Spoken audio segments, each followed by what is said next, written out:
Hi, thank you so much for clicking on this video. Kung bago ka sa channel ko, my name is Charm and upload videos about personal finance, work from home related stuff, and snippets into my daily life.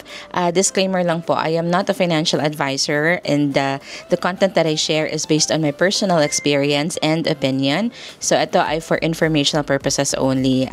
It's best to do your own research pa rin kung may plano ka mang kumuha sa mga loan apps na ito. So, for today's video, I'm gonna feature another OG, definitely one of the legit OLAs out there in the Philippines, and that is none other than Tala. So, if you're interested kung kumusta na ba si Tala this 2025, kung may mga pagbabago ba and all, then please keep on watching.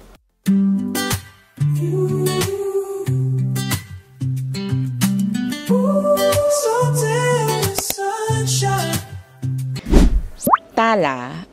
Tala is definitely legit, no question about it. It's SEC registered and it's been around for years. Ito ang pinakaunang loan app na na-encounter ko back in, I'm not really sure, but siguro mga way back 2016 or 2017. So ito talaga yung pinagkukunan ko during those times na nasa BPO industry pa ako. So subok and trusted ko na si Tala. It's just unfortunate na may nangyari sa Tala account ko.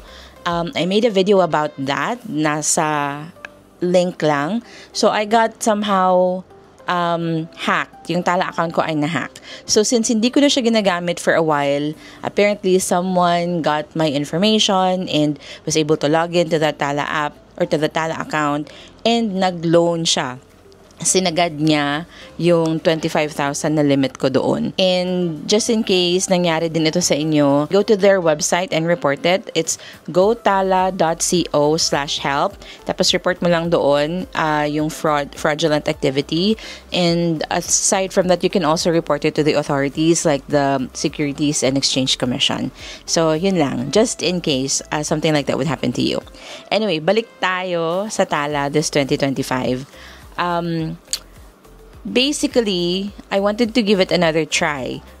Kasi Tala, though tahimik lang si Tala, alam kong maaasahan mo talaga siya. And with the recent changes with the management and new features kay Tala, so gusto ko siyang silipin ulit. Where can you download the Tala app? It's only available sa Google Play Store. Nasa Android lang siya. And sa iOS or sa Apple Store, if you search Tala there and may nakita kayo, no, that's not it. Hindi yan yung legit na Tala app. Kasi right now, it's only available kay Google Play. And there are more than 10 million users na of Tala. More than 10 million downloads. So, dyan pa lang, you could say na it's really trusted and marami na talaga ang gumagamit nito. As far as kung magkano ang pwede mong utangin kay Tala, you can borrow up to 25,000 pesos. Yung first or initial offer sa'yo, of course, understandable, mas mababa. Nasa yung iba 1,000, yung iba 1,500, yung iba 2,000. But don't worry kasi madali lang naman siyang mag-increase. For as long as you pay it or repay it on time, pwede siyang magdoble agad-agad. So, the more you use it, the more na higher yung chance na ma-increase agad or you can get a higher limit kay Tala. Okay, how about the payment terms? When it comes to the payment terms, kay Tala, you can actually choose your own payment term. But unlike sa ibang mga OLA na you can pay as, as long as 3, 6, 9, or even 12 months. Dito kay Tala, you can only repay it up to 61 days or approximately 2 months. Tapos, how will you get your money? Paano ba na-disburse yung loan mo from Tala? Before, nakukuha ko yung Tala ko sa coins.ph, wala pang maraming channels or options. But now, you can actually get it through your GCash account, your Maya account, or sa banking accounts mo like BPI or GoTime, Cebuana even, and other e-wallets and banking or payment centers.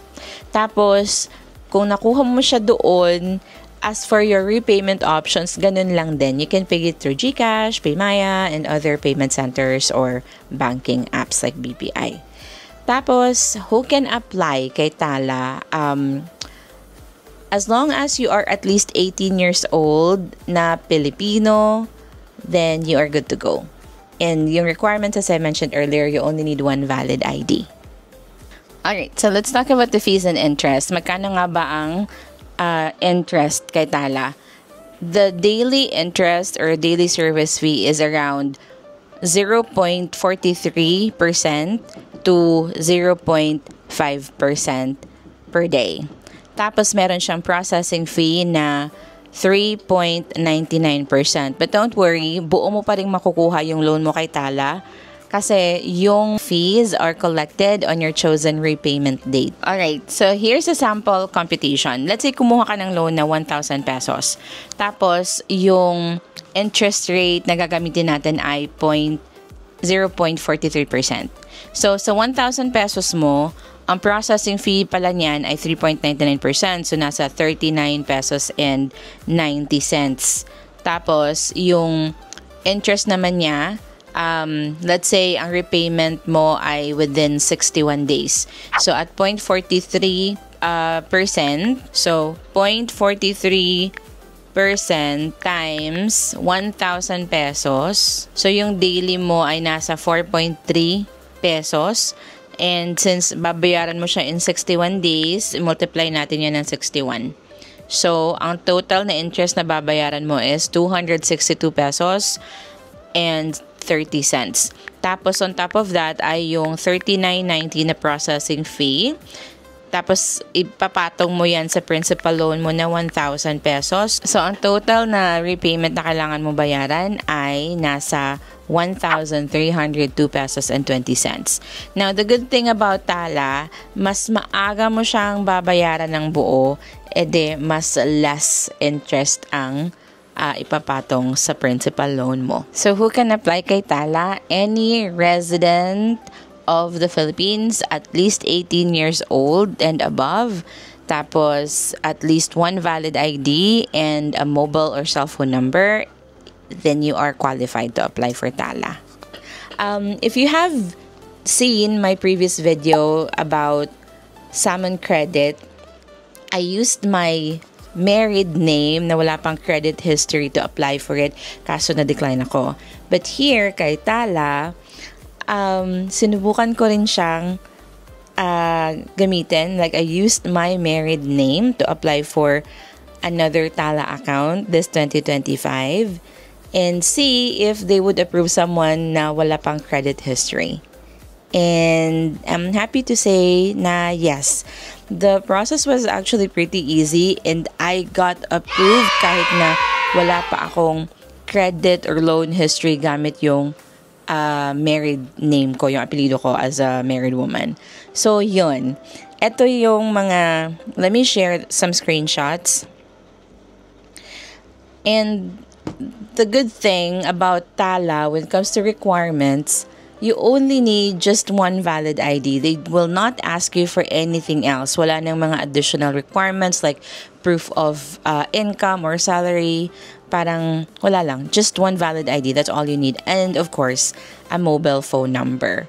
Yung cell phone number mo. And here you go. Kagaya ng ibang app, Tala will also ask for access. To access your SMS data, your call data, your contacts. And similar din sa Salmon app, dito ko sa second phone ko ginamit. Kasi nga, I'm not very comfortable with giving access to my cell phone. Especially, napakadali na lang i-hack and i-share yung mga details natin. So, ang first, eto. So, it's gonna ask you for access. Ito yung screenshot. Tala wants to access your contact information. So, just allow it. and then continue the application. Also, they have like a referral program. Nagbibigay sila ng 200 pesos na parang credit. So, if you refer someone tapos na-approve sila and nag-loan sila, you'll get 200 pesos na ibabawas nila doon sa existing loan mo. So, yeah, that's good. Tapos, for the loan application, they're just gonna ask you, how did you hear about Tala? Select mo lang whichever applies. Family or friend, radio, outdoor ad, online ad, TV, other, or kahit dito sa YouTube. And then, they're just gonna ask you for the personal information, your name, and then your address. Tapos, they're gonna ask you to tell them more about yourself, kung you own this phone na ginagamit mo or not. Tapos, ito naman yung mga list of IDs na pwede mong isubmit. Driver's license, passport, social security ID, your national ID, UMID voter's ID, at saka postal ID. So, all you have to do is select one. Tapos, yung purpose for borrowing, business expense, bills payment, personal expense. In my case, pinili ko yung personal expense. What kind of personal expense is this? Nilagay ko lang special occasion. So you can choose other options like emergency expenses, medical, travel, education, or general expense. Tapos please describe how you will use this money in more detail. Yan lang, parang nilagay ko lang just for a special occasion, birthday, something like that. Tapos it's gonna ask for your education and work. Lagay mo lang whichever applies to you. What type of work that you do. Yung sa akin, I actually nilagay ko dito, self-employed freelancer. And then they did not ask for anything else. What is your primary source of funds? Nilagay ko dito, salary. Yes, I did salary here. Tapos for education and work, college, university. Oh, hold on. Yes. For education and work, college, university. What type of work that you do? As I've said, I put self-employed freelancer.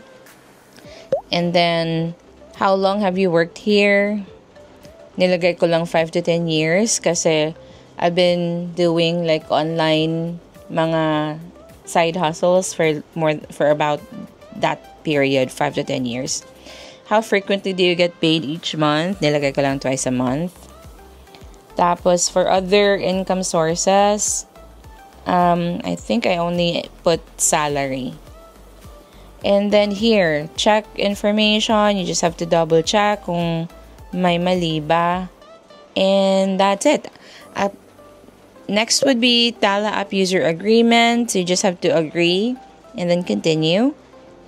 After that, siguro I only waited for a few minutes. Or maybe it was less than a minute.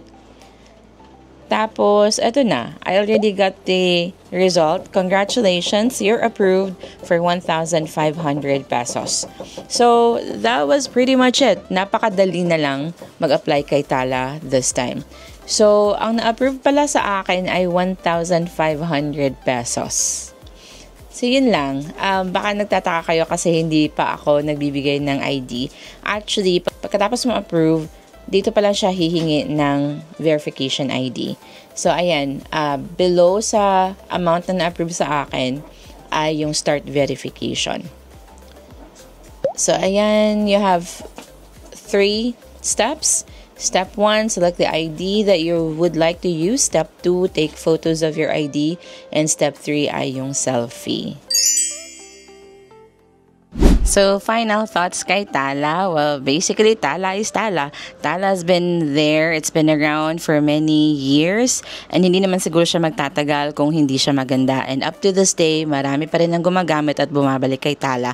Kasi nga, maganda naman talaga si Tala. So, would I still recommend it? Definitely. It's still worth it up until today. So, yun lang. Have you tried Tala yourself? Let me know kung anong experience mo sa Tala, kung may feedback kayo, or let me also know kung meron kayong mga loan apps na gusto mong i-feature or i-review natin sa channel na ito. And if you're still here and you're still watching, if you like what you're seeing, then please don't forget to give me a like and subscribe to this channel for more videos like this. Thank you so much for your time, and I'll see you in the next one. Bye!